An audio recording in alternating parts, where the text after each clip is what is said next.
پھر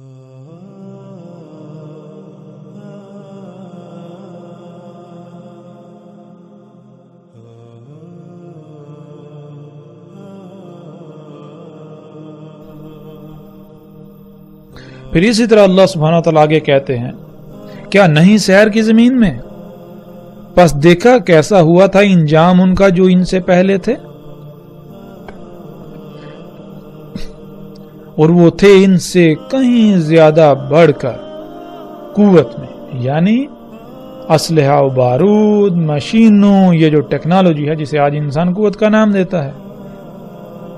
ان میں ان سے کئی گنا، یعنی آج کے موجودہ انسانوں سے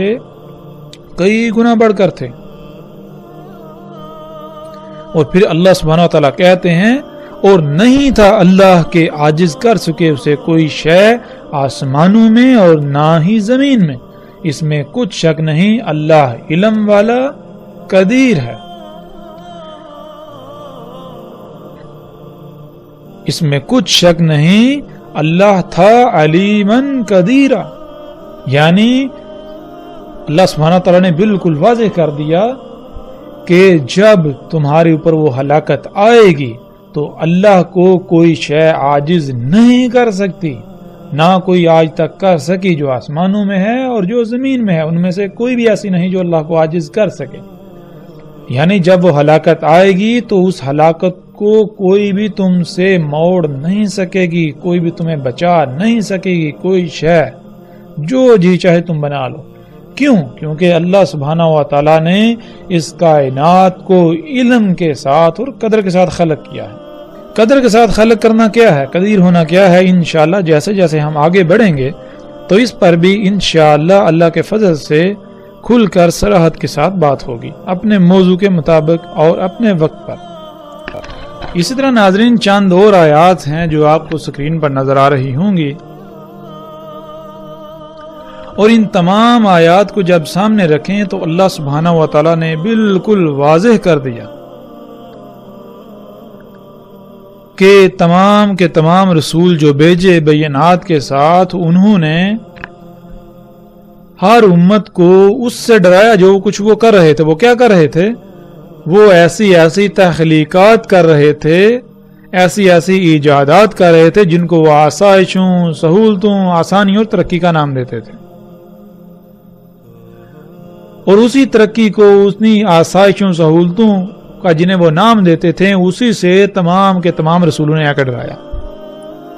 انہوں نے آ کر بتایا کہ یہ جسے تم ترقی، آسائشیں، سہولتوں کا نام دیتے ہو، یہ ترقی نہیں ہے، یہ فساد ہے۔ جیسا کہ پیچھے بہت تفصیل کے ساتھ گزر چکا، اللہ سبحانہ وتعالی نے کہا کہ اللہ نے ہر شے کو حق کے ساتھ خلق کیا۔ حق کے ساتھ خلق کرنا کیا ہے یہ ہم پر واضح ہو چکا۔ تو وہ تمام کی تمام قومیں اس کا کفر کر رہی تھیں، اور آج جب ہم دیکھیں تو بالکل وہی انہی قوموں کے نقش قدم پر چلتے ہوئے آج بھی انسان بالکل وہی سب کر رہے ہیں۔ انشاءاللہ ہم جیسے جیسے آگے بڑھیں گے ایک ایک قوم کے اوپر بہت تفصیل سے بات کریں گے، لیکن وہ آگے جا کر جب موقع آئے گا، ہر قوم کے اوپر جتنی قومیں ہلاک ہوئیں، کیوں ہوئیں، ہر چیز کے اوپر ہر لحاظ سے مزید کھول کھول کر بات کریں گے۔ لیکن اب ہم بڑھتے ہیں آگے۔ گزشتہ آیات میں ناظرین آپ نے دیکھا کہ اللہ سبحانہ و تعالیٰ نے بار بار زمین میں گھومنے پھرنے، سیر کا ذکر کیا، اور بار بار یہ سوال کیا کہ کیا تم نے نہیں دیکھا، کیا تم نے نہیں دیکھا، کیا نہیں دیکھا؟ یعنی پہلی قوموں کا انجام کیا ہوا وہ نہیں تم نے دیکھا، تم نے ان کے آثار نہیں دیکھے۔ ان کے آثار میں اللہ سبحانہ تعالیٰ نے کہا کہ آیات ہیں، یہ یقین کے لیے آیات ہیں، نصیحت ہے،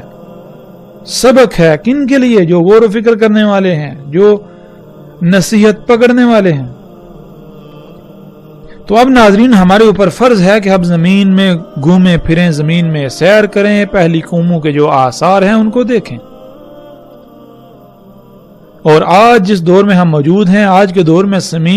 زمین میں سیر کرنا، زمین میں گھومنا پھرنا، پہلی قوموں کے آثار دیکھنا اتنا آسان ہو چکا ہے کہ شاید ہی کوئی اور کام اتنا آسان ہو۔ آپ اپنے گھر میں، اپنے گھر کے اپنے ہی کمرے میں، اپنے ہی کمرے کے نرم گرم بستر پر بیٹھے ہوئے اپنے سامنے رکھے ہوئے کمپیوٹر، موبائل میں بہت آسانی سے سیر کر سکتے ہیں۔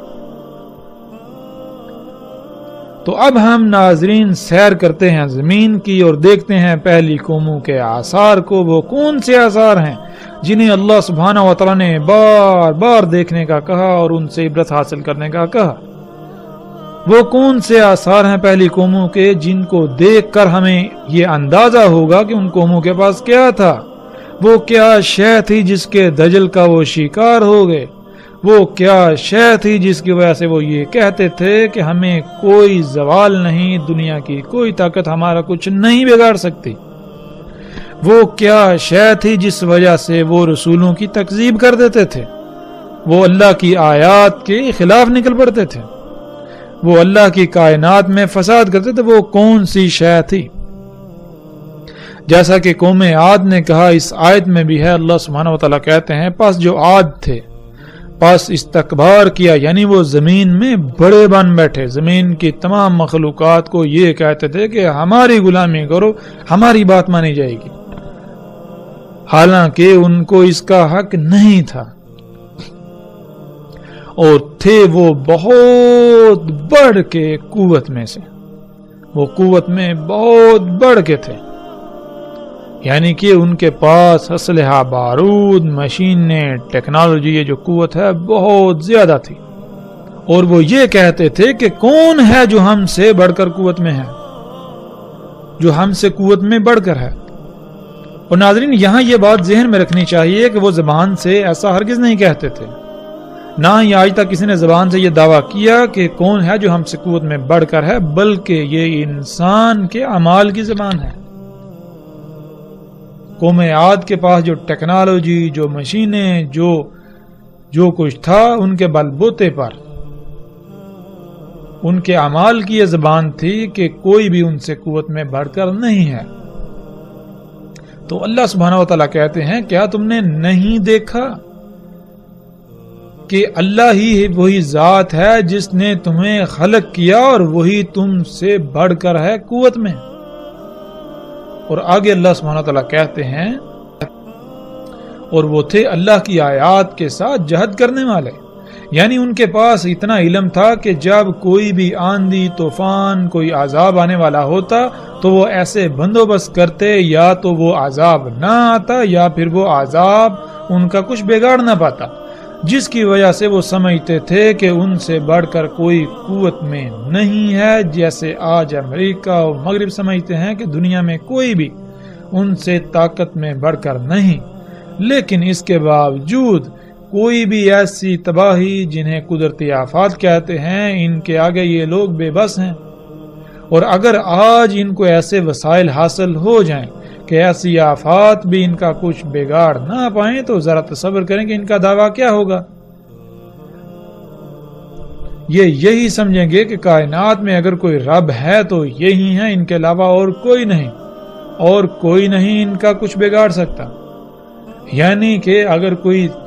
تباہی آ رہی ہے، کوئی زلزلہ آ رہا ہے، تو اگر ان کے پاس یہ قوت ہے یہ پہلے ہی اس کو روک دیں تو ظاہر ہے ان کا دعویٰ تو یہی ہوگا۔ بالکل یہی دعویٰ قوم عاد کا تھا اور جو باقی قومیں تھیں، لیکن ان کے ساتھ کیا ہوا؟ اللہ سبحانہ و تعالیٰ نے ہر لحاظ سے سب کچھ کھول کر واضح کر دیا۔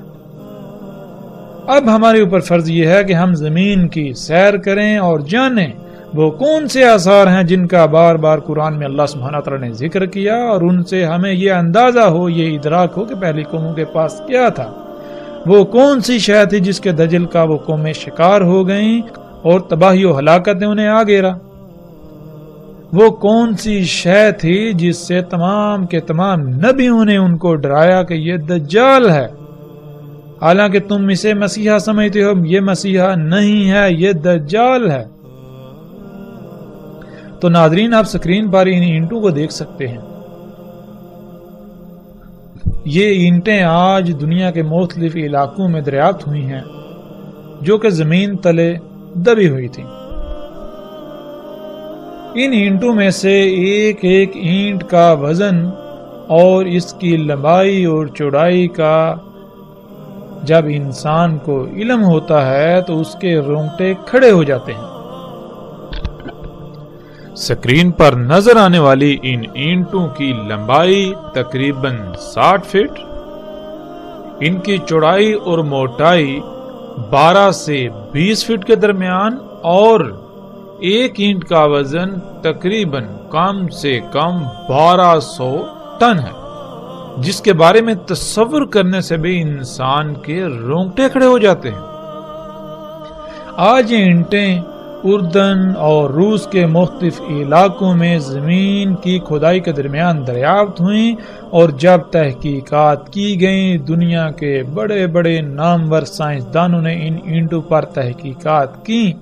تو پتہ چلا یہ اینٹیں آج سے 5000 سال پہلے کی ہیں، اور ان کے دبنے کی وجہ ایک بہت بڑا عظیم سیلاب تھا، اور ان اینٹوں سے بلند و بانگ آسمانوں کو چھوتی عمارتیں تعمیر کی گئی تھیں۔ اور ناظرین، آج ایسی اینٹیں بنانا اور ایسی اینٹ کو اٹھانے کا انسان تصور بھی نہیں کر سکتا، اس کے باوجود کہ انسان آج بڑے بڑے دعوے کرتا ہے کہ وہ قوت میں بہت بڑھ کر ہے، اس کے بعد اس کے پاس بڑی بڑی مشینیں۔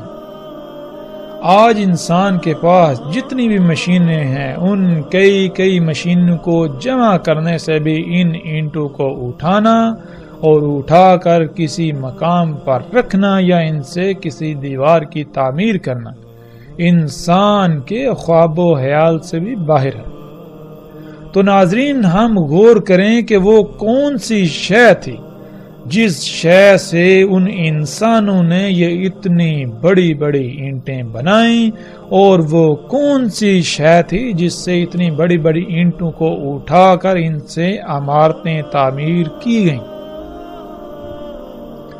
ان اینٹوں میں غور و فکر کرنے سے رائی برابر بھی شک نہیں رہتا جو قرآن میں اللہ سبحانہ وتعالی نے کہا کہ تم پہلی قوموں کے 10% کو بھی نہ پہنچے اور نہ پہنچ سکتے ہو۔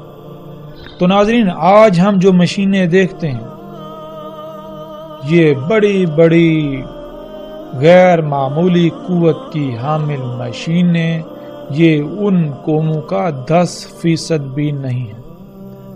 یہی وہ مشینیں تھیں جن کے دجل کا وہ لوگ شکار ہو گئے، یہی وہ ایجادات تھیں انسان کے اپنے ہی ہاتھوں سے کی ہوئی جن کے دجل کا وہ شکار ہو گئے، اور وہ سمجھتا تھا کہ یہ تو سہولتیں ہیں، یہ تو مسیحا ہے، یہ تو فائدے کی اشیاء ہیں، لہذا دنیا میں خوب انجوائے کرو، عیاشیاں کرو، مزے لوٹو، آسانیاں، سہولتیں۔ ناظرین، آج جن سائنسدانوں نے، بڑے بڑے نامور سائنسدانوں نے ان اینٹوں کے اوپر تحقیقات کی تو انہوں نے یہ بات کی کہ اول تو یہ کام انسان کا نہیں ہے،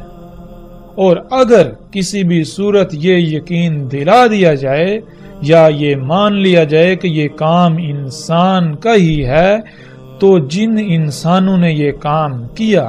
وہ موجودہ انسانوں سے اس قدر ٹیکنالوجی میں بڑھ کر تھے کہ آج کا انسان اس کا تصور بھی نہیں کر سکتا۔ اسی طرح ناظرین، سکرین پر نظر آنے والے یہ بلاکس جنہیں ایچ بلاکس کہا جاتا ہے، ان کی تصاویر آپ دیکھ رہے ہیں۔ یہ بلاکس بھی زمین میں دفن ہوئے دریافت ہوئے۔ ناظرین، یہ بلاکس ایسے ہیں کہ آج دنیا کے بڑے بڑے نامور سائنسدانوں اور دنیا کی بڑی بڑی نامور یونیورسٹیوں، ریسرچ سینٹروں، اداروں نے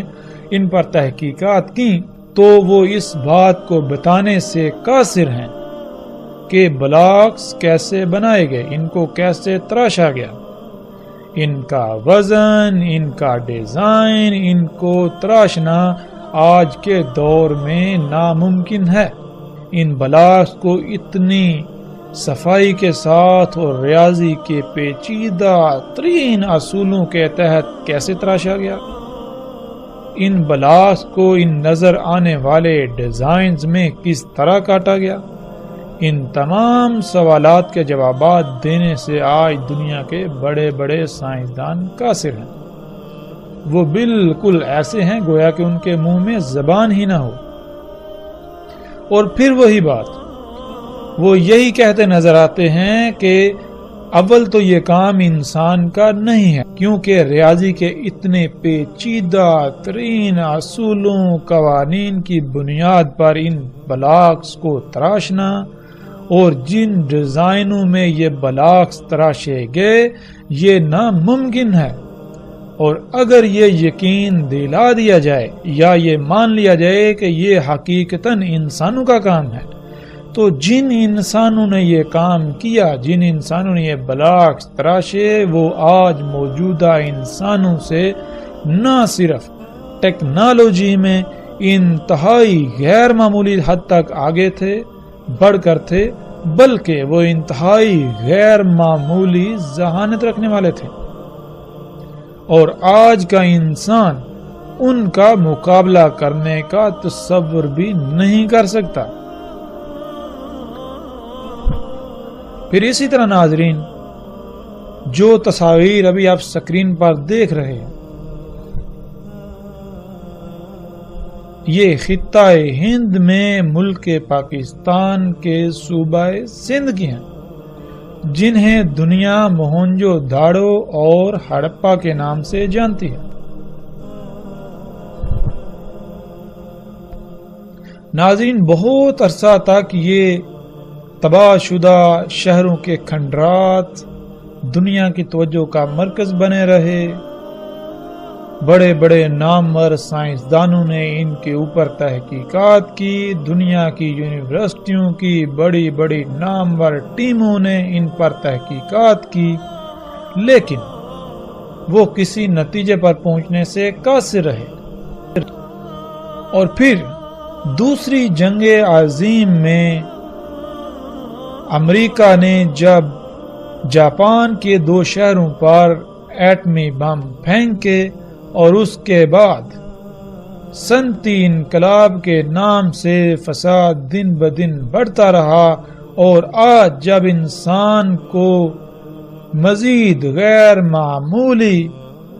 فزکس، کیمسٹری اور ریاضی کے قوانین پر عبور حاصل ہوا، تو سائنسدانوں نے ایک بار پھر ان کھنڈرات پر تحقیقات کی۔ جب تحقیقات کی تو پتہ چلا کہ ان علاقوں کی مٹی میں بالکل وہی ریڈیشنز پائی جاتی ہیں جو ریڈیشنز ان جگہوں پر پائی جاتی ہیں، ان جگہوں کی ان اشیاء میں پائی جاتی ہیں جہاں پر 1945 میں امریکہ نے ایٹم بم پھینکے تھے، یعنی ہیروشیما اور ناگاساکی۔ ہیروشیما اور ناگاساکی میں جہاں پر امریکہ نے ایٹم بم گرائے، ان جگہوں کی مٹی، پتھروں اور مختلف اشیاء میں جو ریڈیشنز پائی جاتی ہیں، بالکل وہی ریڈیشنز ان مقامات پر پائی جاتی ہیں۔ یعنی نتیجہ کیا نکلا؟ نتیجہ یہ نکلا کہ رائے برابر بھی یہ شک نہ رہا کہ یہ تہذیبیں ایٹم بم کی وجہ سے تباہ ہوئیں۔ پھر جیسے جیسے مزید تحقیقات کی گئیں تو پتہ چلا یہ انتہائی جدید ترین شہر تھے، انتہائی وسائل کے حامل شہر، اور یہ شہر ایٹمی بم کے حملے میں تباہ ہوئے، بالکل اسی طرح جس طرح جاپان کے شہر ہیروشیما اور ناگاساکی تباہ ہوئے۔ اور جب ہم قرآن میں دیکھیں تو اللہ سبحانہ و تعالیٰ کیا کہتے ہیں؟ اللہ سبحانہ و تعالیٰ حیران کن یہ بات کرتے ہیں۔ اللہ سبحانہ و تعالیٰ کہتے ہیں کذبت ثمود و عاد بالقاریہ، تکذیب کی تھی قوم عاد اور قوم ثمود نے القاریہ سے۔ القاریہ کسے کہتے ہیں؟ جب ہم القاریہ کو جاننا چاہیں، اور قرآن میں القاریہ پر پوری ایک سورت موجود ہے جس کا نام بھی القاریہ ہے، جب ہم سورہ القاریہ میں غور و فکر کریں تو اللہ سبحانہ و تعالیٰ نے سورہ القاریہ میں القاریہ کا بالکل وہی منظرنامہ کھینچا، وہی نقشہ کھینچا جو ایک ایٹم بم کے پھٹنے سے وقوع پذیر ہوتا ہے، ظہور پذیر ہوتا ہے۔ تو آج انہوں نے خود ہی یہ تصدیق کر دی، یعنی کہ آج کے انسان نے خود ہی یہ تصدیق کر دی کہ یہ تہذیبیں ایٹم بم سے تباہ ہوئیں، جس سے یہ ثابت ہوتا ہے کہ ایٹم بم صرف موجودہ انسانوں کے پاس ہی نہیں بلکہ ان سے کئی صدیاں پہلے بھی انسان یہ سب بنا چکا تھا۔ ناظرین، قوم عاد جو ایک ایٹمی عالمی جنگ کا شکار ہوئی، اس کے آثار آج ہم پوری دنیا میں بکھرے پڑے دیکھ سکتے ہیں۔ انتہائی عجیب و غریب جدید ترین عمارتیں جو کھنڈرات کی شکل میں ایسے پڑی ہوئی ہیں گویا کہ ایک عظیم طوفان، انتہائی تیز رفتار شدت کی ہوا نے انہیں تہس نہس کر دیا ہو۔ اور بالکل جب ایٹم بم پھٹتا ہے تو بالکل ایسا ہی طوفان پیدا ہوتا ہے جس کا اللہ سبحانہ و تعالیٰ نے قرآن میں ذکر کیا، اور ایٹم بم سے پیدا ہونے والی لہروں میں جو آواز پائی جاتی ہے وہ بھی بالکل وہی آواز ہے جس کا اللہ سبحانہ و تعالیٰ نے قرآن میں ذکر کیا، ریحن سرسرن۔ یعنی کہ اگر آپ یوٹیوب پر جائیں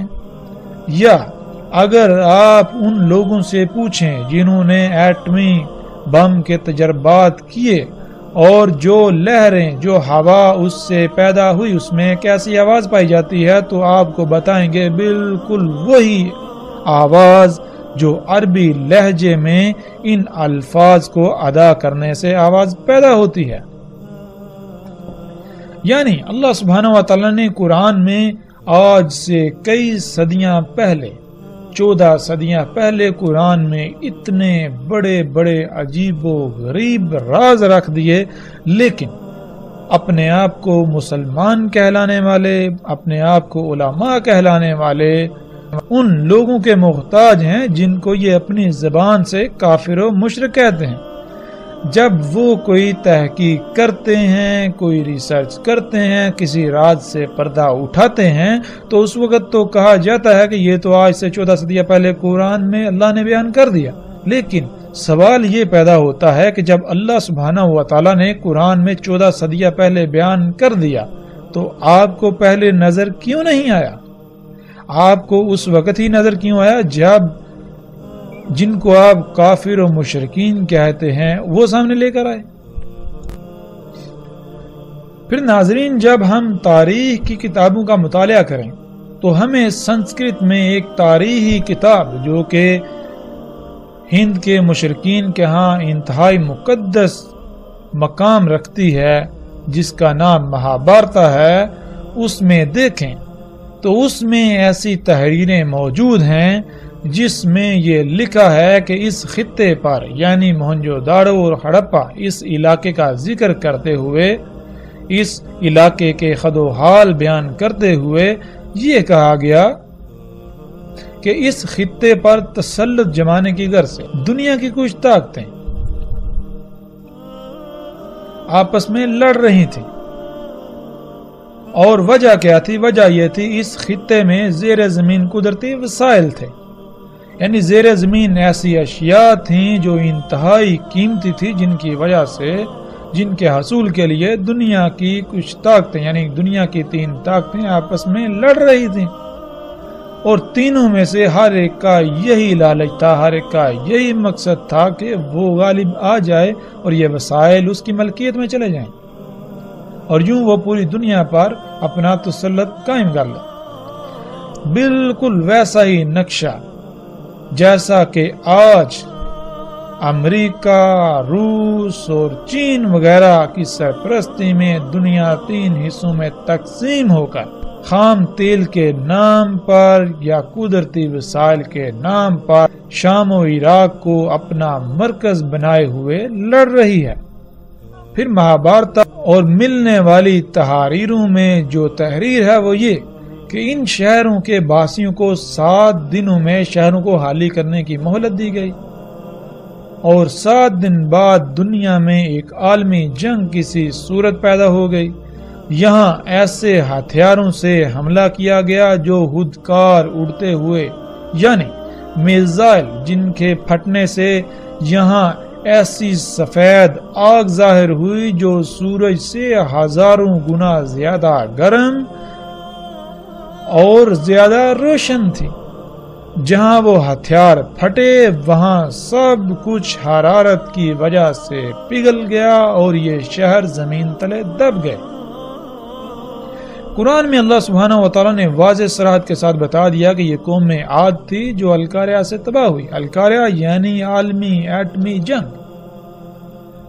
یہ دنیا میں اپنے انہی قدرتی وسائل سے بنائی جانے والی ٹیکنالوجی کی وجہ سے قوت میں اپنا کوئی ثانی نہ رکھتی تھی، اور یہ اس قوم کا دعویٰ تھا کہ کوئی بھی اس سے قوت سے بڑھ کر نہیں ہے۔ اور قوم سمود جن کے ہاتھوں قوم عاد تباہ ہوئی، جیسے آج دنیا میں قدرتی وسائل یعنی اللہ کے غیب کی تکذیب کی خاطر لڑائی جاری ہے، اس وقت بھی ایسا ہی تھا جیسے آج امریکہ کے مد مقابل کوئی نہیں، اسی طرح قوم عاد کے مد مقابل بھی کوئی نہیں تھا، اور جیسے آج روس امریکہ کے مد مقابل سر اٹھا رہا ہے اور سر اٹھا چکا ہے، اسی طرح اس وقت ایک دوسری قوم جسے قرآن میں اللہ سبحانہ وتعالی نے قوم سمود کہا، وہ تھی جس نے سر اٹھایا اور قوم عاد کی ہلاکت کا سبب بنی۔